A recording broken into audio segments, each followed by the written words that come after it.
Samajwadi party के प्रवक्ता भी हमारे साथ मौजूद हैं। दीपक जी, आप बताइए, आपके लिए तो अच्छी बात वो कह रहे हैं।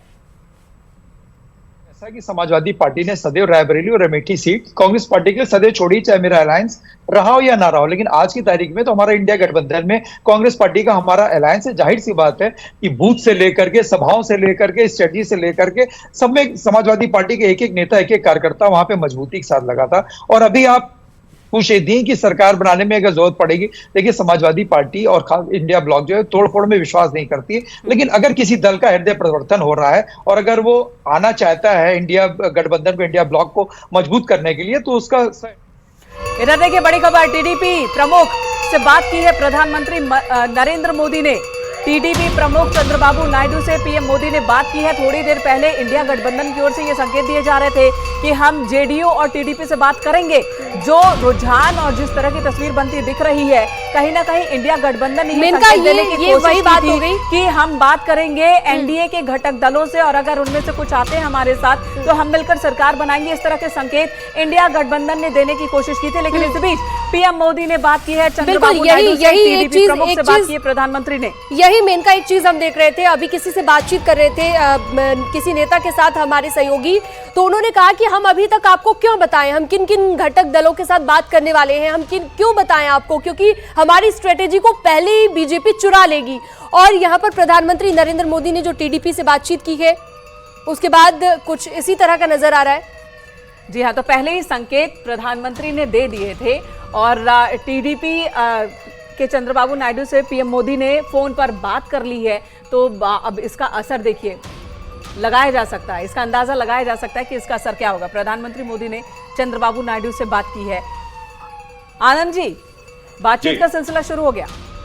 नहीं, देखिए, चंद्रबाबू नायडू हमारे गठबंधन के सहयोगी हैं, हम उनके साथ मिलकर चुनाव लड़ रहे हैं। आंध्र प्रदेश में हम उनके साथ हैं और आंध्र प्रदेश में जिस तरह से टीडीपी ने जबरदस्त सफलता विधानसभा चुनाव में हासिल की है, निश्चित रूप से धन्यवाद, बधाई के पात्र हैं। आदरणीय प्रधानमंत्री जी ने अगर उनसे बात की है तो एक बहुत ही शिष्टाचार, ये तो एक कटसी है, बातचीत करना ही चाहिए। और निश्चित रूप से उनको उन्होंने बधाई दी होगी कि भाई जिस तरह से विधानसभा चुनाव में उन्होंने बेहतर प्रदर्शन किया और लोकसभा चुनाव में जिस तरह से एनडीए ने वहां बेहतर प्रदर्शन किया, इन सारी चीजों को लेकर निश्चित रूप से बातचीत हुई होगी। और साथ ही ये भी बताएं कि उधर इंडिया गठबंधन की ओर से भी संकेत दिए गए हैं। ओपी राजभर को बड़ा झटका, ओपी राजभर को बड़ा झटका, अरविंद राजभर भी पीछे चल रहे हैं। ओपी राजभर, शीनम जो बार बार कह रहे थे कि राजभर वोटों पर तो हमारा ही है, हम पिछड़ों की बात करते हैं, पिछड़े तो हमारे साथ हैं, लेकिन ओपी राजभर के बेटे हैं अरविंद राजभर और वो पीछे चल रहे हैं। एसपी के राजीव आगे चल रहे हैं घोसी में। इस पर भी आनंद जी बोलिए।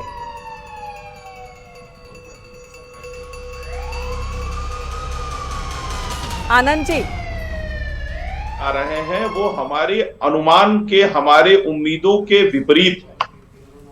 एक बार टैली जो है वो स्थिर हो जाए और चीजें समझ में आए कि कौन सी सीट कहां जा रही है, कितने हम पीछे हैं, कहां से हम आगे हैं, तो उस पर ज्यादा आसानी से टिप्पणी की जा सकती है। लेकिन फिलहाल मैं इतना कहूंगा कि जो रुझान है, ज्यादातर जगह जो रुझान हमारी आशा के अनुरूप नहीं है। क्यों नहीं है, इस पर हम विचार करेंगे। लेकिन एक चीज बहुत स्पष्ट कर दूं कि एनडीए को बहुमत इस देश की जनता ने दिया है। आदरणीय प्रधानमंत्री नरेंद्र मोदी जी में विश्वास इस देश की जनता ने जताया है और निश्चित रूप से हम तीसरी बार आदरणीय प्रधानमंत्री आदरणीय नरेंद्र मोदी जी के नेतृत्व में सरकार बनाएंगे और अपने सहयोगियों के साथ सफलतापूर्वक सरकार चलाएंगे और जनता की सेवा करेंगे। इंडिया गठबंधन ने आपको एक अच्छी फाइट दी है। मजबूत लोकतंत्र की तो ये निशानी होती है ना, जहां पे सरकार मजबूत हो तो विपक्ष भी मजबूत, तो इसके लिए उन्हें बधाई तो दीजिए यूपी में।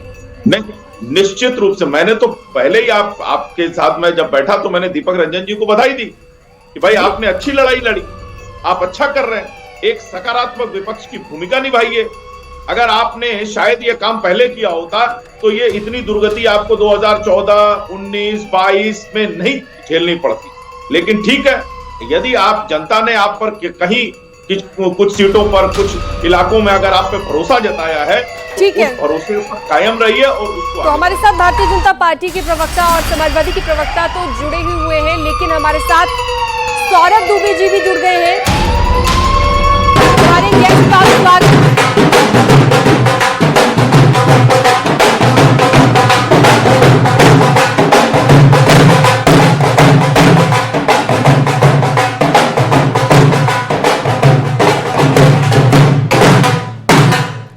सौरभ दुबे स्वागत है, जी, सौरभ दुबे। बहुत स्वागत है आपका। सबसे पहले रिएक्शन ही ले लेते हैं आपका, उसके बाद आगे की चर्चा भी शुरू करेंगे और उसके बाद आगे की खबरें भी बताएंगे। लेकिन अभी जो टैली आप देख पा रहे हैं, एक नजर डालिए और अपना रिएक्शन दीजिए। क्या लगा था इतना बड़ा उलटफेर हो जाएगा? देखिए, बात तो यही थी कि तीसरी बार प्रधानमंत्री नरेंद्र मोदी जो है वो सरकार बनाने जा रहे हैं और तीसरी बार प्रधानमंत्री बनने जा रहे हैं। तो वो तो बात को रखा गया था कि 400 का लक्ष्य भारतीय जनता पार्टी ने रखा इसीलिए था क्योंकि उनको पता था कि इस बार जो चुनाव होने वाले हैं वो जमीनी स्तर पर वहाँ पर थोड़ी बहुत जो है वो टकराव की स्थिति रहेगी। और कहीं ना कहीं मैं कह रहा हूं कि अभी ये शाम तक जब तक ये जाएगा जो है तो ये मार्जिन जो अभी कहीं पे 800 का चल रहा है, कहीं 900 का चल रहा है, कहीं 1000 का चल रहा है, तो ये स्थिति क्लियर होगी 4 बजे के आसपास क्लियर होगी। लेकिन एक बात तो तय है कि देश में तीसरी बार भारतीय जनता पार्टी की सरकार बन रही है, एनडीए की सरकार बन रही है और प्रधानमंत्री नरेंद्र मोदी जो है वो तीसरी बार देश के प्रधानमंत्री जो है वो बनने जा रहे हैं। ठीक है, और इसको लेकर प्रधानमंत्री ने भी अपनी तरफ से एक तरह से इनिशिएट कर दिया है। मैं आपका एक रिएक्शन चाहूंगी पॉलिटिकल एनालिस्ट के तौर पर कि प्रधानमंत्री नरेंद्र मोदी ने अभी टीडीपी प्रमुख से फोन पर बात की है। इससे पहले इंडिया गठबंधन की ओर से संकेत दिए जा रहे थे कि हम टीडीपी से और जेडीयू से बात करेंगे कि वो हमारे साथ आ जाए, ये संकेत थे। प्रधानमंत्री ने इनिशिएट किया, तुरंत ही चंद्रबाबू नायडू से फोन पर बात कर ली है। इसे आप किस तरह से देख रहे हैं? क्या प्रधानमंत्री ने भी मान लिया है कि इस बार वो 400 पार वाला मैजिक तो नहीं है? नहीं, देखिए, चंद्रबाबू नायडू जी के साथ ये पहली बार बात थोड़ी नहीं हो रही है। जो अब लगातार पिछले चुनाव से पहले एक महीना कोई डर है क्या कि कहीं वो चले कोई ना डर जाए? नहीं है। आप कहीं वो चले ना जाए दूसरे पाले में? नहीं, ऐसा नहीं है क्योंकि चुनाव जो विधानसभा का है वो तो भारतीय जनता पार्टी के साथ उन्होंने गठबंधन में जीता है ना, वहां पर भी तो सरकार बन रही है इनकी। ये बात तो रहने दीजिए, हमने कई गठबंधन को बनते बिगड़ते टूटते देखा है कि हम चुनाव लड़ते किसी और के साथ है पॉलिटिकल दल और जीतने के बाद सत्ता किसी और के साथ बनाते हैं। महाराष्ट्र में देखा हमने, बिहार में कई बार बदलते देखा पाला। तो क्या कोई डर है टीडीपी और जेडीयू को लेकर? देखिए, इस प्रकार का कोई डर नहीं है चूंकि आप और उत्तर प्रदेश की एक बार सीटों का बता देते हैं अपने दर्शकों को, जहां पर समाजवादी पार्टी का बेहतरीन प्रदर्शन दिख रहा है।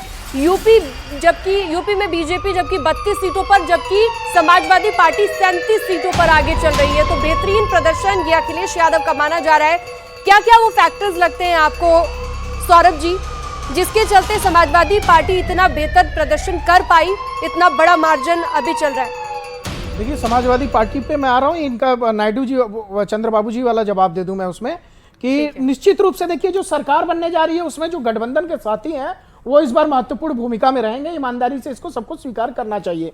और जिस प्रकार से चूंकि ये नियम के तहत जिसकी सबसे ज्यादा सीटें हैं सरकार बनाने के लिए तो बुलावा उसी को जाएगा ना। तो भारतीय जनता पार्टी की तो सरकार बन रही है, कोई विपक्ष की सरकार तो बन नहीं रही है। और जिस प्रकार से चंद्रबाबू नायडू भारतीय जनता पार्टी के साथ रहे और ये विधानसभा में अगर चुनाव में जीत हुई है तो कहीं ना कहीं भारतीय जनता पार्टी के साथ गठबंधन में उसका लाभ मिला है उनको। तो मुझे लगता है ठीक है, एक महत्वपूर्ण भूमिका में नीतीश कुमार और चंद्रबाबू नायडू जरूर रहेंगे, लेकिन भारतीय जनता पार्टी जो है वो नेतृत्व जो है प्रधानमंत्री मतलब आप ये कह रहे हैं कि उनको डरने की जरूरत नहीं है, निश्चिंत है वो सरकार बनाने को लेकर। बिल्कुल बिल्कुल। ठीक है, अब यूपी पर आते हैं। यूपी में समाजवादी पार्टी ने 62 सीटों पर चुनाव लड़ा है और 37 पर वो आगे है समाजवादी पार्टी। वहीं बीजेपी 75 सीटों पर बीजेपी ने चुनाव लड़ा और वो 32 पर आगे दिख रही है। तो इसे लेकर क्या कहेंगे आप? देखिए, उत्तर प्रदेश के अंदर जो नतीजे आ रहे हैं ये कुछ ना कुछ इसमें जो है परिवर्तन हुआ है, मैं मानता हूं। कुछ जगहों पर देखिए व्यक्तिगत रूप से जो लोकसभा के उम्मीदवार हैं, क्योंकि मुझे कहने में इसमें कोई हिचकिचाहट नहीं है कि कुछ लोगों का व्यक्तिगत अहंकार जो है वो कहीं ना कहीं भारी पड़ गया पार्टी के ऊपर। तरफ इशारा है नहीं, जिसका भी है मैं तो बिल्कुल खुल करके कहता हूं, मैं बहुत अच्छे से जानता हूं। तो व्यक्तिगत जो है उनका अहंकार है उसको वो कहीं ना कहीं जो है वो पार्टी के ऊपर भारी पड़ गया। प्रधानमंत्री नरेंद्र मोदी के नेतृत्व में जो है कोई कमी नहीं है, योगी आदित्यनाथ जी के नेतृत्व में कोई कमी नहीं है।